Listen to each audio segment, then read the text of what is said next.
ഞാറക്കൽ ഗ്രാമപഞ്ചായത്തിൽ യു.ഡി.എഫിന് വിജയം. യു.ഡി.എഫിന് 8 സീറ്റുകളാണ് ലഭിച്ചത്. കൂടാതെ എൽ.ഡി.എഫിന് 5ഉം സ്വതന്ത്ര സ്ഥാനാർത്ഥികൾക്ക് 3ഉം ബി.ജെ.പിക്ക് 1 സീറ്റും ലഭിച്ചു. ഞാറക്കൽ ഗ്രാമപഞ്ചായത്ത് 1-ാം വാർഡ് ഞാറക്കൽ നോർത്തിൽ യു.ഡി.എഫ് സ്ഥാനാർത്ഥി എ.പി. ലാലുവും 2-ാം വാർഡ് ഹൈസ്കൂളിൽ സ്വതന്ത്ര സ്ഥാനാർത്ഥി എൻ.എ. ജോർജും 3-ാം വാർഡ് പള്ളിയിൽ യു.ഡി.എഫ് സ്ഥാനാർത്ഥി തോമസും 4-ാം വാർഡ് കോൺവെന്റിൽ യു.ഡി.എഫ് സ്ഥാനാർത്ഥി ആശ പൗലോസും 5-ാം വാർഡ് ഹോസ്പിറ്റലിൽ സ്വതന്ത്ര സ്ഥാനാർത്ഥി ശ്രീജ ഷോബിൻസും 6-ാം വാർഡ് ഊടാറക്കലിൽ എൽ.ഡി.എഫ് സ്ഥാനാർത്ഥി മേഴ്സി തോമസും 7-ാം വാർഡ് കല്ലുമടം വലിയവട്ടത്ത് യു.ഡി.എഫ് സ്ഥാനാർത്ഥി ശാരദ സജികുമാറും 8-ാം വാർഡ് മഞ്ഞനക്കാടിൽ യു.ഡി.എഫ് സ്ഥാനാർത്ഥി ദീപ സാജുവും 9-ാം വാർഡ് അപ്പങ്ങാട് ഈസ്റ്റിൽ എൽ.ഡി.എഫ് സ്ഥാനാർത്ഥി സലജ രാജീവും 10-ാം വാർഡ് അപ്പങ്ങാട് സൗത്തിൽ യു.ഡി.എഫ് സ്ഥാനാർത്ഥി ലൈമി ദാസും 11-ാം വാർഡ് പെരുമ്പിള്ളിയിൽ സ്വതന്ത്ര സ്ഥാനാർത്ഥി രാജി ജിഗോഷ് കുമാറും 12-ാം വാർഡ് ഞാറക്കൽ സൗത്തിൽ എൽ.ഡി.എഫ് സ്ഥാനാർത്ഥി കെ.പി. സുനിൽ ദത്തും 13-ാം വാർഡ് പൊഴിയിലിൽ ബി.ജെ.പി സ്ഥാനാർത്ഥി സജീഷ് മാങ്ങാടനും 14-ാം വാർഡ് പോലീസ് സ്റ്റേഷനിൽ യു.ഡി.എഫ് സ്ഥാനാർത്ഥി രാജീവ് റാമും 15-ാം വാർഡ് ഞാറക്കൽ സെൻട്രലിൽ യു.ഡി.എഫ് സ്ഥാനാർത്ഥി Denny വർഗീസും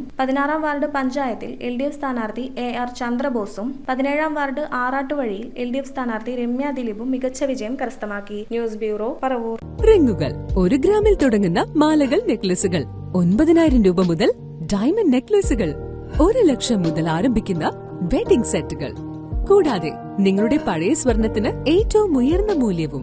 Maharaja gold and diamonds,